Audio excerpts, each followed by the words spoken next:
বীরভূমের কীর্ণাহার থানার ঠিবা গ্রাম পঞ্চায়েতের কল্যাণপুর গ্রামের মাঠ থেকে বোমা বাঁধার সময় তল্লাশি চালিয়ে আজ ভোরে একটি ব্যাগে 5 পিস তাজা বোমা উদ্ধার করে কীর্ণাহার থানার পুলিশ।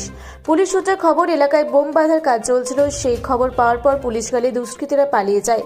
এলাকা থেকে বোমা এবং বোমা তৈরির সামগ্রী উদ্ধার করেছে কীর্ণাহার থানার পুলিশ, যদিও এখনও পর্যন্ত কাউকে গ্রেপ্তার করতে পারেনি পুলিশ।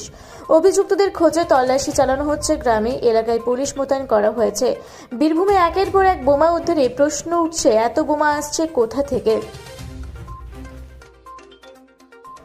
বীরভূম থেকে ইকবাল হোসেনের রিপোর্ট, রূপসী বাংলা মিডিয়া। পুরুলিয়া শহরে এখন স্বল্প খরচে উন্নত ও অত্যাধুনিক চিকিৎসা পরিষেবা বর্দান হসপিটালে। এখানে general, laparoscopic, gynaecologist, paediatrician, anaesthetist, general physician, orthopaedic সহ বিভিন্ন রোগের অভিজ্ঞ ডাক্তারবাবুরা নিয়মিত রোগী দেখছেন। এছাড়াও 24 ঘন্টা বিনামূল্যে অ্যাম্বুলেন্স পরিষেবা রয়েছে, স্বাস্থ্যসাথীর সুবিধাও।